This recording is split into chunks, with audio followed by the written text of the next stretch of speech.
What is my restoration responsibility? If the work that we do is to restore the people's relationship to one another and to restore the relationship to place, well, you go and you see the water and you watch for what the water needs. How do I restore my relationship to the plants? I go and I spend time with them. That's how any relationship is built.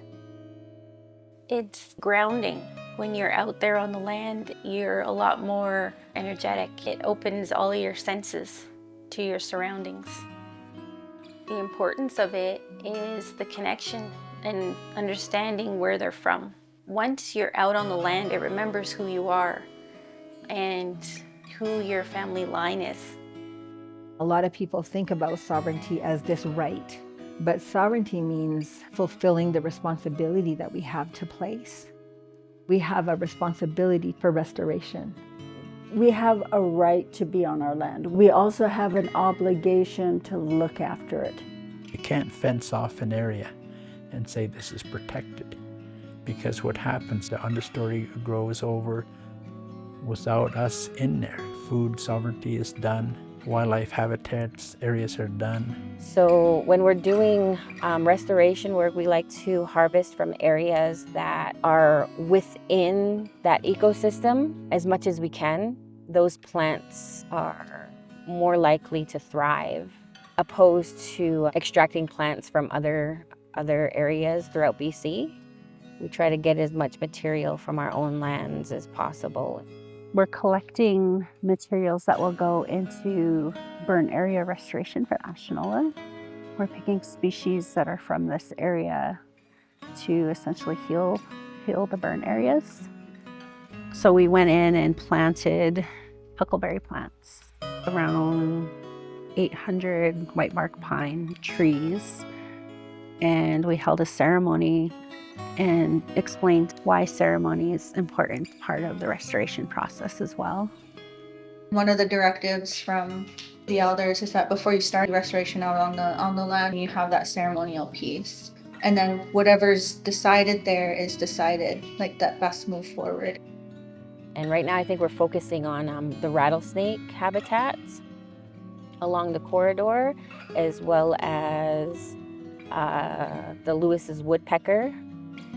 So we have community that are building bird boxes so that we can also install them while we're planting some of the shrubs and trees that we have currently being sown.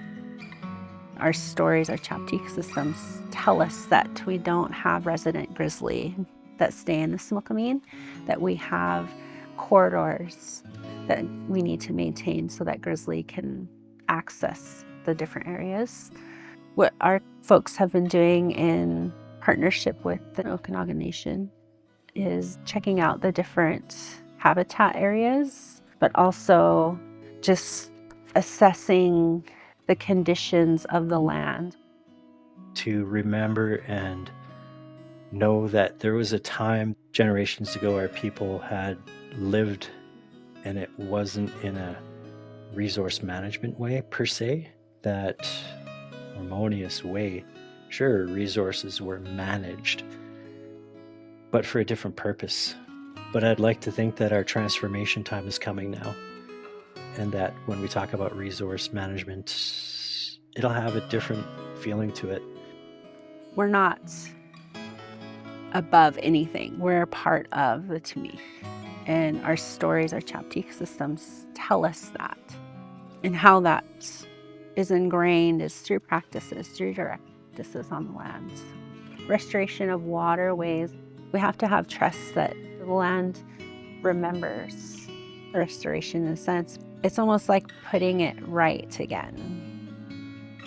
And I've always been a farmer. It takes a while as a human being and as a man to realize that in life, about life. So what I'm doing is restoration. I'm making a farm. This is a community-based farm here. Human restoration is really critical. We need it. Bringing it back so that the children can live off our medicines, to be able to live off of our traditional foods as well as our animals. That's my hope, is that we are able to be good stewards of the land and to protect it.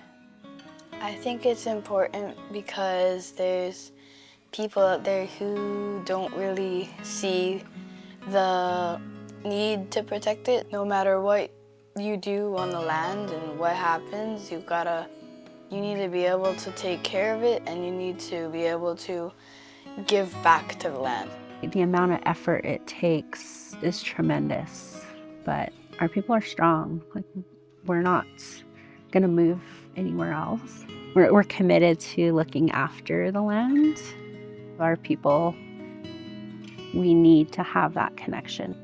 Even though I'm specialized in archaeology and cultural protection, taking part in this work is really fulfilling. It feels like I'm doing something for myself, for my people, for my family, and for our friends and relatives who also enjoy this area.